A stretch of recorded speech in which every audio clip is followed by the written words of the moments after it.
يا رجالة، عندي عرض خطير جدا.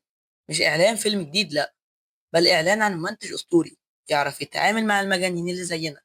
لأن للأسف المنتج اللي معايا حصل بينا خلاف، ومسح ملخص الحريفة الجزء التاني كامل بعد ما منتجه. وأنا حرفيا اشتغلت على برنامج أدوبي بريمير، دافنشي ريسولف، وعلى كاب كات برو، وعلى برنامج في إن دايركتور للجوال. ولكن ستوب، نتكلم شوية على برنامج في إن. برنامج في ان هو اللي بمنتج عليه الفيديو ده دلوقتي. البرنامج فيه مميزات كتير جدا، ومنهم واجهة سهلة جدا للاستخدام، مش معقد ومكركب، لكن بسيط جدا للمبتدئين.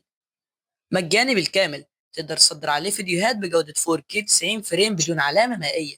وفي ميزة المالتي تراكس، يعني تقدر تحط كذا فيديو وموسيقى وصور فوق بعض في نفس المشروع، وتقدر تعدل شكل الفيديو حسب المنصة اللي تعجبك، تيك توك ويوتيوب وانستا وغيره. وبيدعم كمان الكتابة باللغة العربية، وبيعدل السرعة بشكل احترافي سواء كانت سلو موشن أو سبيد.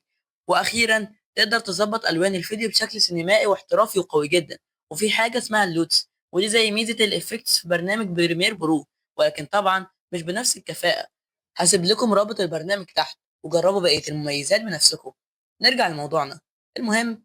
أنا بعمل ملخصات أفلام، بس بقى نفسي ألاقي حد يعرف يخلي الفيديو بيلمع كده، اللي يحط مؤثر في وقته، اللي لو حصل حاجة حماسية يحط فوم يخلي الناس تفوق من الكرسي. مش طالب كتير يا عم، بس لو تعرف تستخدم في ان دايركتور، بريمير برو، او دافنشي ريسولف، او كاب كات برو، وعندك دماغ فنية تخلي الناس تقول هو ازاي Nice. عمل كده، يبقى تعالى بسرعة قبل ما اعين قطة تعدل الفيديوهات.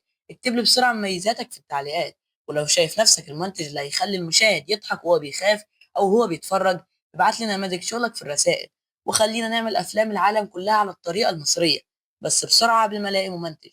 نيجي بقى لتعليمات المونتير اللي هيشتغل على الفيديوهات. يستخدم لقطات افلام كوميدية واكشن وقت الجمل، بس تكون بدون حقوق ملكية. ويضيف نصوص على الشاشة الكابشن بجمل مضحكة بتتحرك مع الصوت.